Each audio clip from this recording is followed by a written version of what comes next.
I think everyone is psychic, and I think everyone is even mediumistic too. It's just a matter of learning how to shift your state into the receptive mode. Sarai describes Ascension as we are shifting in frequency, we're shifting in our level of consciousness. We have to understand that we are operating at a certain bandwidth of frequency, and that bandwidth that most humans are operating at is the level of mind. So the level of the dominant mental constructs that have prevailed on this planet for, eons. Think of it like a radio station, and that's what we're all tuned into. What Ascension is rising above that to a different frequency. Your higher self, your soul self, source, all of these extra dimensional guides, guardians, angels, all of these frequencies exist higher than that.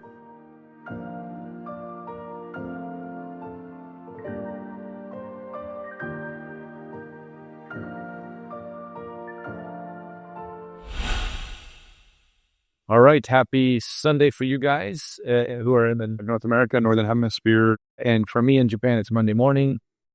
And today I'm excited. We have Karen Bell, right? Am I correct in saying that? Yeah, right up. As our special guest today, and excited to connect in with her and the beings, the collective and the being that she channels, beings perhaps.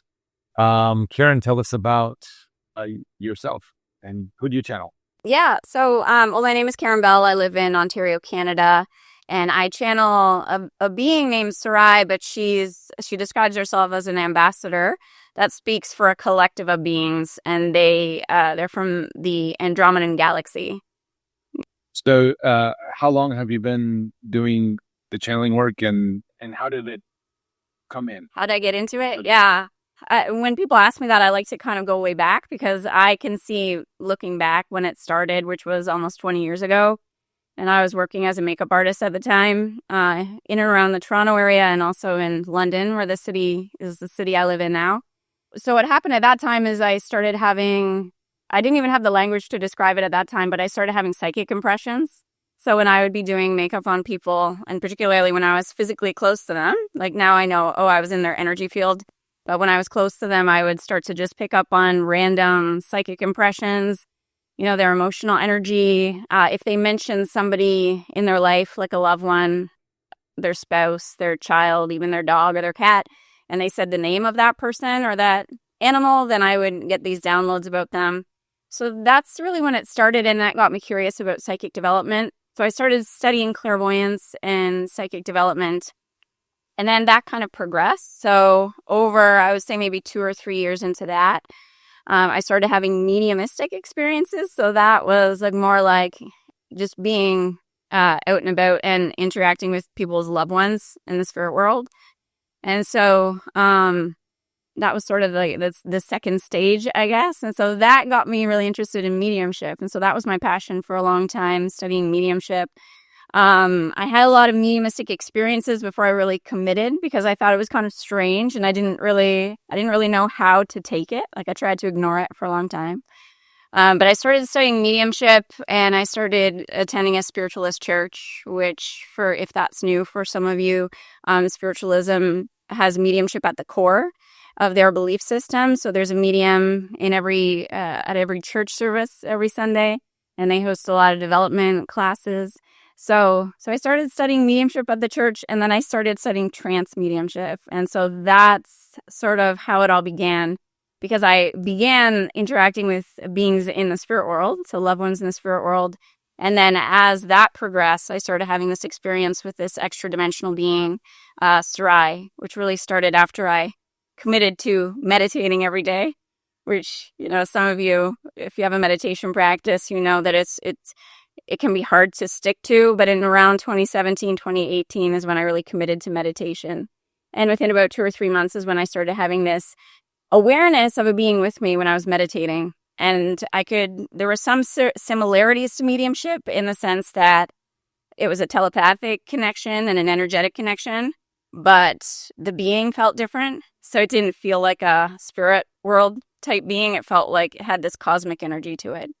So that's kind of how it started, and then it progressed from there. I started doing some automatic writing, and then it progressed to vocal channeling. So it's been almost a 20-year journey from when it all began to now. And then the channeling,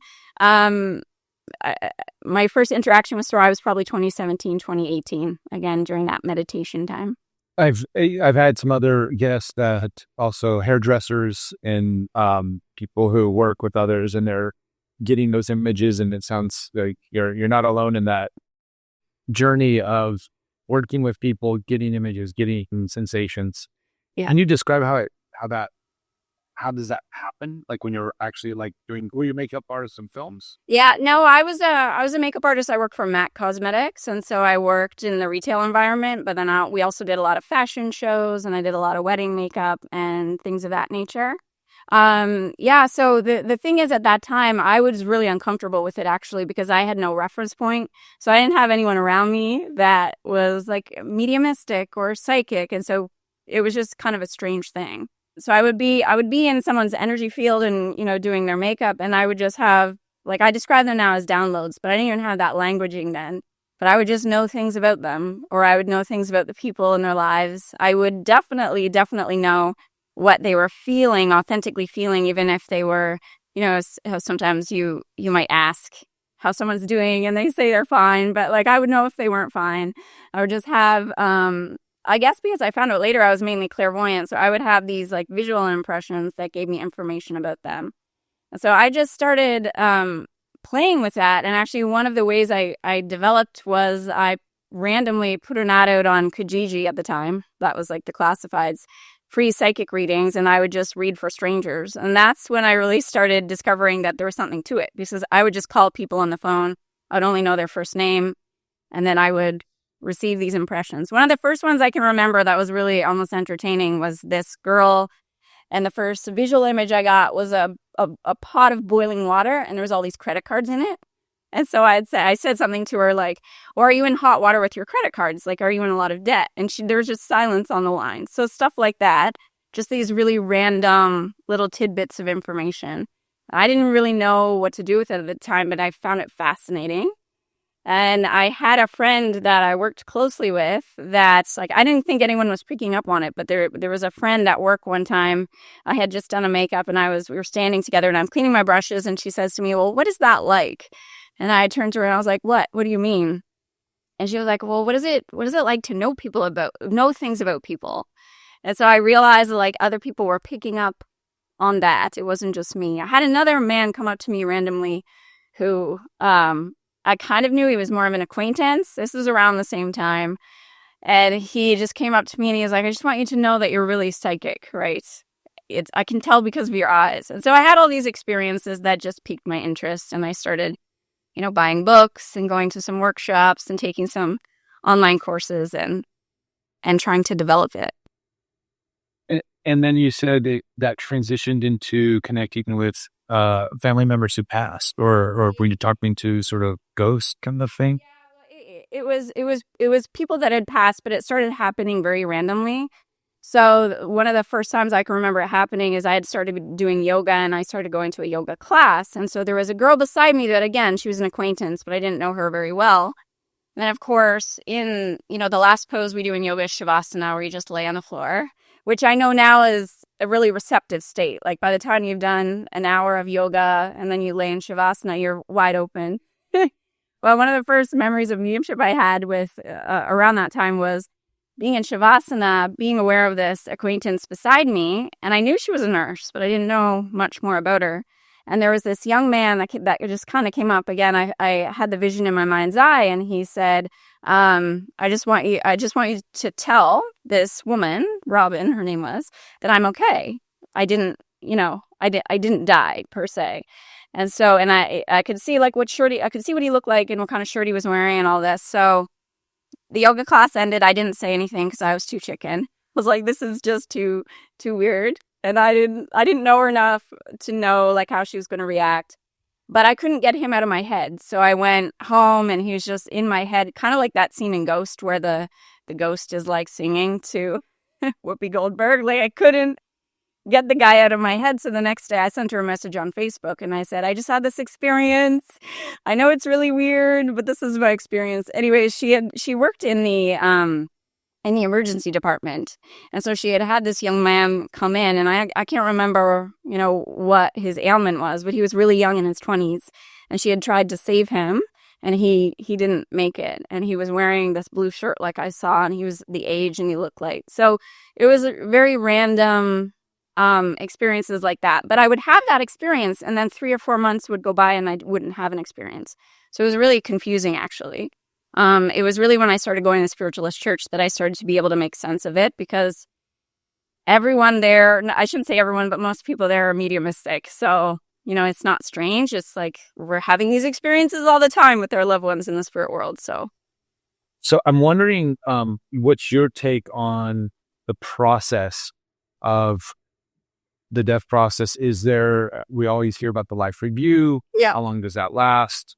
And then what are those stages from your perspective? Yep. Understanding from connecting. When I receive information from people on the other side, number one, it's always different. There are some similarities, but I can't say that I've ever had like a step-by-step kind of description. But I can describe some of the similarities. One of them being that when you cross over, you're obviously free from all physical pain and physical ailments. You sort of have this reunion or reconnection with your true identity, your true self. That often means with people that their perspective shifts somewhat, because you shift from, if you're in this realm and you're operating from your mind or from your egoic kind of perspective, and I don't mean ego in a bad thing, but if you're operating from your mind, your mental construct, what Sarai would say your mental construct, when you cross over to spirit, you sort of drop that. And so you're reunited with the perspective of your higher self or your soul. So a lot of times, like when a spirit is coming through, they'll actually say how they see things differently now. That's very common. And it's because you're kind of dropping all of your mental constructs that are limiting, right? There's often a sense that you reenact whatever age you were that you felt the best in this lifetime, or whatever brought you the most joy. I have a friend whose mom's in the spirit world, and she was, for most of her life, she was very limited. Like, she was in a wheelchair. She had a lot of physical ailments. But when she comes through, when I see her clairvoyantly, she always comes through sort of, she's out of her wheelchair. She's about 30. Her hair's always done. Her makeup's done. She's always wearing like her favorite outfit. So it's almost like you get to we create our own reality, but it's more instantaneous, and it's more, we're aware that we're creating for the purpose of joy. So it's like, okay, well, how do I want to look that reflects joy? What do I want to do? Right. And then the energy that's always coming through to their loved ones is on that frequency too. It's always joyful. It's always loving. There's sometimes apologies, because again, in that shift in perspective, when they see things differently, it's like, oh, I see my limitations now. I see, right? That sort of thing. My sense is my sense is when you cross over is that there's almost like a feeling of joy or bliss when you release all of the limitation of your human construct, basically. Yeah, I think like my friend, his concern was, I don't think he really gave it much thought. He just thought, I think, we're all getting older now, but you think, okay, wait, what does happen when I die? I started complaining that 20 years ago, but yeah, he's getting there. And I was like, you don't like the word depth is just it's just it's the transition thing, actually, law of thermodynamics, nothing ever dies, right? Energy only transmutes. I'm wondering how, because there's another close friend that passed or transitioned a few years ago, and we did sort of a seance-y thing, and he came through and he's like, I'm still here. I'm not leaving intentionally, because I'm doing stuff that's close to the human experience. Yeah. And do many people do that? Is that a normal thing, or most people kind of move into another dimension and they become harder to access? Yeah, it's so hard to describe, because I really feel like our minds are so limited when it comes to understanding multidimensionality, because when I'm interacting with Sarai about it, she's always trying to convey how we are in like our human minds would understand it to be we're in multiple places at once. So we are, and she said we are there right now, and we're here, and we're also in all of our other lives that we might think of as past lives. She describes those as parallel lives. So not only are we in spirit right now, but we're also here, and we're also living out all of our other lifetimes. So I think I just think it's hard for our human minds to wrap around that. Like, we think either we're here or we're there or we're in this plane or that plane, when really we're kind of everywhere at one time, right? But I do get the sense that the spirit world, whenever I've interacted with the spirit world, I do always get the sense that they're always right here. They're always right here, and that it's just a frequency thing. So it's just they're at another frequency. In order for a medium to connect with the spirit world, we shift our frequency up, and there's ways that we learn to do that. And once we shift our frequency, it's like a radio where we can tune into that broadcast. But there's always a sense that they're right here. There's always a sense, though, too, that it's easier for them to observe or perceive us than vice versa for most of us. But I think everyone is psychic, and I think everyone is even mediumistic too. It's just a matter of learning how to shift your state into the receptive mode that can receive communication. Yeah, and I guess a big part of it seems like Sarai's messages is the ascension and moving as the veil is thinning. Yeah, we're going to have more of these experiences. It's going to be easier for us to, like, they're always here, right? Looking at us through the fishbowl. I like that analogy.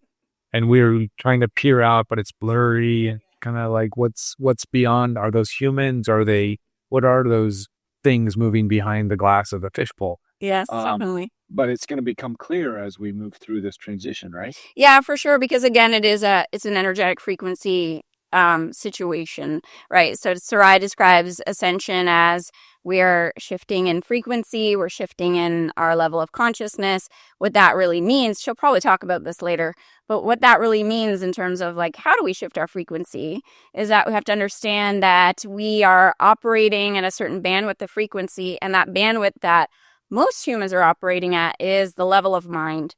So the level of the dominant mental constructs that have prevailed on this planet for, eons, that's almost like, think of it like a radio station. That's what we're all tuned into.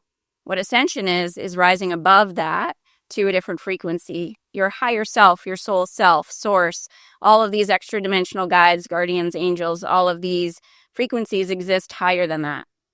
So as we shift higher, it actually just starts to flow in. And so when I'm teaching someone psychic development, I actually am just teaching them what I refer to and what Sarai refers to as state of being. We focus almost all of our attention on state of being. It's about shifting your state, shifting your frequency, and then it just happens. You don't have to try it, and it's not effort, it's not struggle. It's just like me being in that yoga class, right? It's like, okay, I did yoga, I shifted my state, and then I'm in this open, receptive state. Now I'm open to receive telepathic communication from a being in a higher frequency, basically.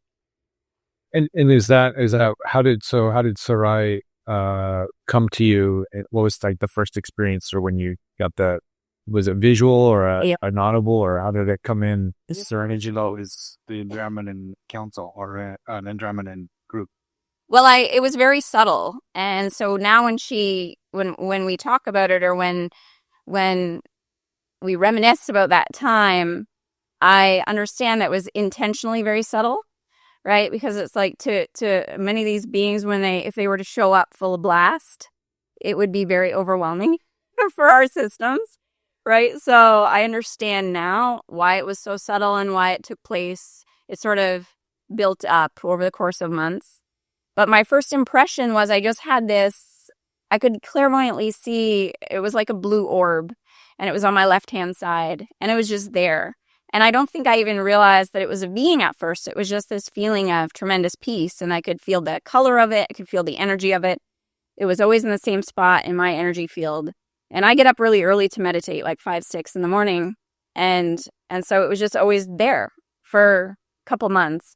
No interaction, but it was just there. And then I can't even remember how long it took, but I just started to become aware in the same way that when I would interact mediumistically, in the same way that you can kind of tell there's a presence there, same way that if any of us were sitting in a room with our eyes closed and someone came in very quietly, you could just tell that something shifts. So I could just tell that this was a being. I don't know how I could tell, but it did feel like it had a feminine quality. I could just, again, it just felt so cosmic to me, though. It was like nothing else that I'd felt before. And I had no experience with any kind of star being up until that point, except when I was a teenager, I had read Bringers of the Dawn by Barbara Marciniak. So like I was aware, and I really resonated with that book for whatever reason. So I was aware that like this could happen, but it was very kind of strange. So over the course of months, that the energies just started building, and the awareness that it was a being started building. And then one day I felt like, oh, I feel like I need to write something down. And so I would have a pen and paper, and then I would just, kind of do automatic writing, but just kind of sit in a very meditative state and just listen in and just write down, these little, they're kind of like transcripts. And I actually started taking them and making YouTube videos out of them. Although I didn't say I was channeling at that time, I would just take the little transcript and make like a YouTube short out of it. But it was really fascinating what was coming through. There was, initially there was a lot of talk about an empath and what that is, which was really helpful for me being a more sensitive person. I'm trying to think of what some of the other themes were. There was a lot on frequency and psychic development and all of that sort of thing. Mindfulness, present moment awareness, true identity is a huge thing with Sarai. She tends to focus on that constantly and consistently. So just knowing yourself as this emanation of source, really. So you are having this, your human construct is the vessel that your soul is experiencing through. But we tend to forget that and misidentify with this as this is who I am. So it's having a practice of returning to that awareness constantly. So that's what she tends to always be drawing us back to, is that awareness of our true identity. Awesome. And through your connections after Sarai or during this process, you said about 20 years you've been channeling? I haven't been channeling 20 years, but I've been doing psychic development for 20 years. So Okay. Sarai showed up in about 2017, 2018. Okay. I always reference it from like how old my son was. He's 9 right now. So yeah, he was about 2 or 3 at the time.